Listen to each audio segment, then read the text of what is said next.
Burnout. Leaving the shrine of the grind. Taking back her life. Early on a sunlit Monday morning, Layla's heels clicked like punctuation marks against Miss Aura's old porch planks. In a small town outside of the bustling city of Atlanta, the air smelled of honeysuckle and fresh pine, a scent she barely recognized anymore.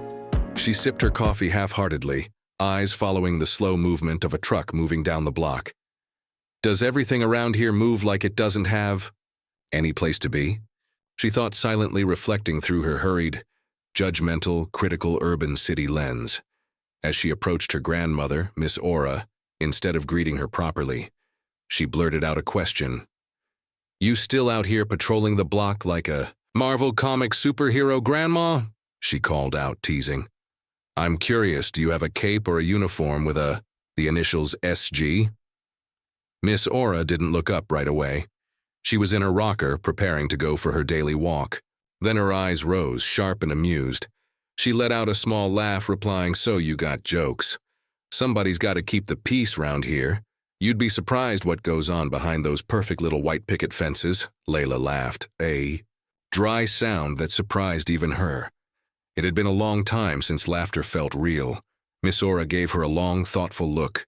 "You still out here living someone else's dream?" Layla blinked, attempting to process her words while holding back unintentional tears. As usual, Miss Aura cut right to the crux of the matter. It was though she was looking at a candid camera movie of Layla's life. Layla, Miss Aura's 28-year-old granddaughter, was the very picture of sophisticated brilliance, gorgeous, impeccably stylish, and beaming with success. To the world, she was a marketing genius. To herself, her image reflected a frazzled, soul-weary marketing strategist, forever balancing on the edge of burnout and labeling it as ambition. Miss Aura watched her with a quiet curiosity in her heart and an eyebrow slightly raised. She saw right through the sleek heels and the designer tote bags. Beneath all that hustle was a tired little girl in very good lipstick. She couldn't help but chuckle just a bit at that thought. What a shame, Miss Aura thought, sipping her tea and shaking her head just a little.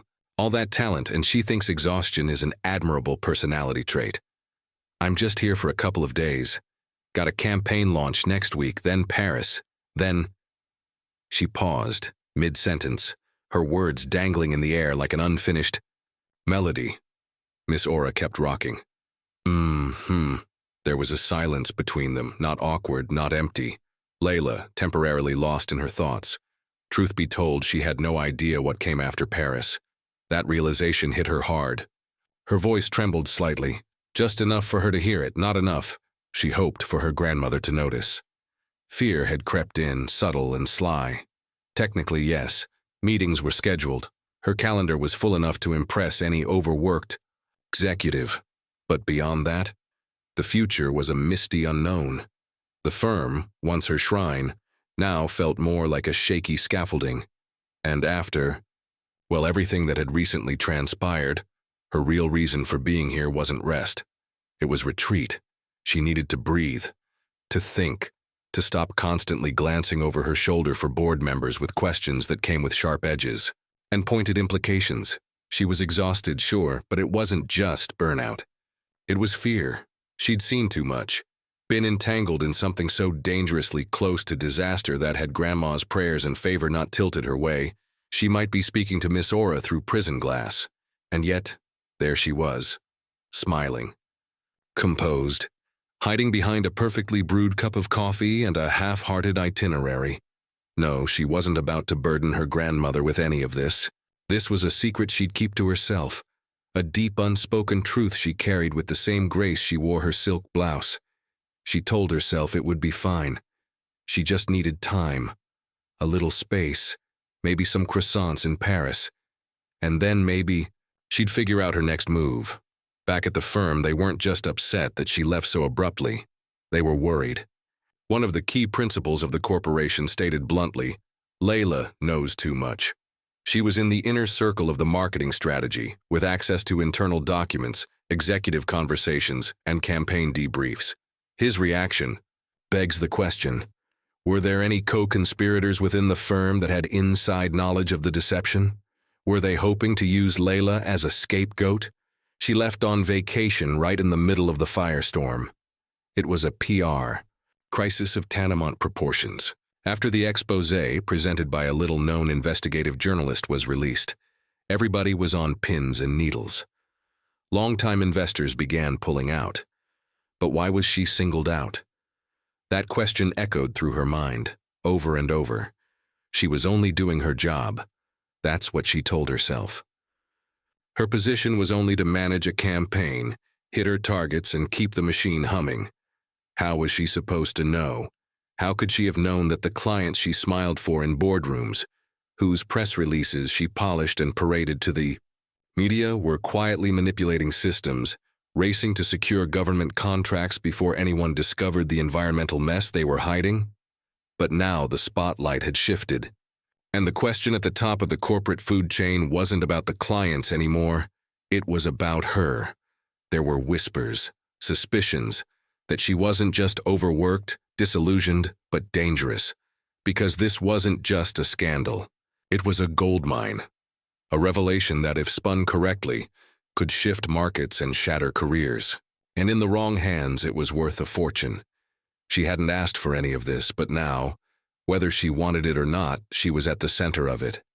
Her greatest fear was that somebody might be looking for her. She thought about it long and hard. Was this just paranoia? Layla wasn't just hiding from burnout. She's hiding from confrontation. But her world was closing in fast, not to punish her, but to force her to choose. Stay hidden, or step into her purpose she didn't ask for, but might be uniquely equipped to carry. As the silence lifted, she asked a very poignant question. "You ever feel like you're running but not moving?" she asked, voice low. In those revealing moments, Layla began to realize that she had everything and nothing. No peace, no motivation, no direction, nothing. She had a most impressive position at a Fortune 500 firm, fancy cars, expensive designer furniture, the finest private label attire. Layla lost in her thoughts, followed by the most daunting question of all. When did I lose my edge? How did I get in this mess? It all seemed so innocent initially. She was known as the golden girl with all the correct answers. Now the tables have turned, and she hardly knew how deep and how far this can reach. Though Miss Aura didn't answer right away, but as she began to speak, Layla's attention was arrested, back to reality. The question seemed to loom in the atmosphere. Do you ever feel like you're running but not moving? Not moving. Well, child, I think you already know the answer to that. Miss Aura responded with a question in her voice, even though her grandmother didn't know just how compelling that question really was, at least not yet, but she suspected something was amiss. Even at 83 years old, Miss Aura was still a fine figure of a woman. She was well respected when she spoke. Everyone listened, even the kids. Aura Bell Johnson still loved walking every morning, 1 mile around the neighborhood, rain or shine. She wasn't out there for fitness, but for observant presence, not for gossip, but from genuine concern. But lately, something else had begun to stir in her heart, something closer, more personal. Could it be that Layla was in trouble?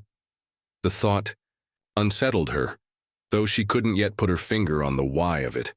There were no obvious signs, no crying, no confessions, just a stillness around Layla. One thing was certain. Miss Aura's wisdom was whispering to her. Something was wrong. More often than not, you'd find her sitting in stillness, meditating, praying, lifting up the very lives she passed on her daily walks. She thought of it as a calling, one that she took very seriously. Layla hadn't meant to stay long, but there was something about the silence in her grandma's kitchen, where the radio softly played a mix of old Motown music or Miss Aura's favorite old-school gospel tunes. The smell of homemade cornbread felt like a soft memory, one she now realized was an unspoken treasure. In those quiet moments, there was an unexpected unraveling and a genuine self-reflection. Layla began to realize that her job wasn't just a career. It had become a shrine, Not a sacred place, but a cold altar to which she had offered the best parts of herself, her time, her energy. She was no longer the leading character in her own story. She had paid homage there daily, believing that devotion to her position would lead to purpose, to something meaningful. But over time, the truth revealed itself with a slow, ruthless clarity. There was no redemption there. As Layla pondered the memories of forgotten years, a quiet ache stirred in her chest. A few precious moments occupied her mind, thus driving the pressure of her current situation into the background. She found herself slowly taking in the room around her. The worn furniture, the faded wallpaper. Her eyes landed on the chest of drawers, the one she'd crashed into while racing down the hallway as a child. She had cried, of course, and her grandmother had warned her, gently, then sternly, no run. The scar was still there, a faint discolored crescent just above her brow, a mark of innocence and recklessness. Now, standing in front of it again, she was struck by how small the chest seemed. Her curiosity sparked. She stepped closer to the chest. Inside, neatly stacked and yellowed with age, were letters. Their envelopes were brittle, some sealed, some folded loosely. Layla reached for the top one, careful not to tear the fragile paper. Her grandmother's, unmistakably. She read the first few lines and quickly realized these were letters written to senators, city officials, editors of magazines long out of print. Some were about policy and education, full of conviction and frustration. None were ever sent. She sifted through them slowly, reverently. Some were dated as far back as the 1970s. Layla imagined her grandmother, a woman with opinions, vision, and fire. So she wrote, hoping someone might read her thoughts someday, even if not the intended recipient. And now, decades later, it was Layla. A chill passed through her, not from the room, but from the sudden awareness of legacy. There was more to her grandmother than Layla had ever been told, more than baking cookies and saying prayers at night. There had been a courageous, determined woman here, a voice unanswered. As she read one of the letters there, she found a riveting, compelling quote. "You can't hold us down by pressing on our pain and still expect us not to rise. But rise we will. Just watch us." Just then, Miss Aura entered the room, realizing that her granddaughter had located some of her history from years ago. Layla whispered, "You were out here writing speeches?" Miss Aura shrugged. "I just never had a mic." She then turned and nonchalantly walked away. Over dinner, Layla looked at her grandmother thoughtfully, seeing a woman that she now felt that she barely knew. How had she missed it before? There were stories hidden behind that steady smile, and Layla suddenly felt an urgent need to hear them. "Granny, it seems like you always had something to say, especially about the injustice back then. Why didn't you ever run for a board or even public office?" "Well, mostly because I was too busy raising people who could. Plus, I wasn't called to sit behind a desk and debate. I was called to walk these streets and know my people. I didn't need a title to make change. I just needed to show up. And baby, sometimes showing up is the highest office there is." Layla looked down at her hands, smooth, polished, untethered. She'd spent years selling someone else's brand, launching someone else's dream, wearing power suits and forgetting her own voice. Layla, usually known for her witty responses, was now perplexed. "What if I've been successful at the wrong thing?" she said, with a quiet, shaky voice. Miss Aura nodded and replied in a very slow and gentle tone. "Then, baby, it's time to redirect the success, not bury it." Days slipped into weeks, and without quite meaning to, Layla stayed longer than she'd planned. She called her HR department, arranged for an extended leave, and told herself it was temporary, just a little more time to regroup. Then the call came, after all of the negative press coverage. The case involving the environmental firm had been resolved. A settlement was reached. The company had agreed to implement all the necessary changes to meet government standards. No further action would be taken. And just like that, the storm passed. Layla's name was cleared. Her reputation, once hanging by a thread, was not only restored but celebrated. The whispers faded. It was the kind of vindication most people only dream of. And yet, something still felt off. With her laptop in tow, she began picking up small tasks remotely. But each time she tried to slip back into the rhythm of her 9 to 5, she hit a wall. The spark just wasn't there. Her energy was low, her thoughts sluggish. She was grateful for the release. Deeply so. But also, still lost. The truth was beginning to surface. Maybe her purpose wasn't what she once believed. Maybe the mission she had chased so relentlessly wasn't hers anymore. With that quiet but powerful realization, she finally allowed herself to exhale. For the first time in a long time, she wasn't just visiting. She was arriving. Layla began, shadowing Miss Aura at community events, a voter registration drive, a tenant board meeting. Layla began filming these most enlightening encounters as short video snippets on her phone. She started showing up to community meetings with Miss Aura, while she volunteered to document oral histories from the neighborhood elders. She then launched a digital archive called Living the Legacy. Not a memorial, but a movement. Young kids learned the value of their historical roots while researching their own family trees. Senior citizens with no technical experience recorded podcasts. Teenagers created photo exhibits of local heroes who'd never been recognized. The entire neighborhood was involved, thus causing a culture shift. The results, a united community. One day, Miss Aura handed Layla an envelope. Inside was a note. Legacy is not a past tense word, it's a living verb. And you, child, are writing the sentence beautifully. At a joyous ceremony held at the neighborhood recreation center, now proudly renamed the Aura Bell Community House, Miss Aura beamed as she introduced her granddaughter with radiant pride and infectious enthusiasm. Cheers filled the room as Layla took the podium as the evening's keynote speaker, her heart full and her voice steady. She was no longer attired in a power suit and heels. She wore simple blouse, slacks, loafers, and hoop earrings. She looked out at the crowd. Young, old, proud, loud, in short, very excited about the future of their community. With every word, Layla recognized a bright, new, refreshing life was emerging, the kind she had often longed for. We're not just honoring our history, she said. We're actively living it. Legacy isn't what we inherit, it's what we activate.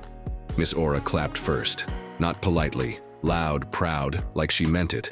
In the audience, others followed suit. This was just the beginning of a momentum that recognized both young and old. Layla could see grandparents and grandchildren bonding in ways that they could never have anticipated. It was wonderful to behold as the crowd began to clap vigorously. Layla smiled brightly. On that fateful afternoon, she began to feel alive again, even refreshed. She had the vision to see this movement advance, and she was dedicated to the cause. She was grateful beyond words to discover that she came from a long line of changemakers, trendsetters, even trailblazers. She didn't just feel her grandmother's legacy. She was it. Moving Parts Urban Stories presents the finest in relevant storylines for the urban community. There will always be a message to build on and spark meaningful dialogue. Thank you for joining us. Please be sure to like, share, and subscribe.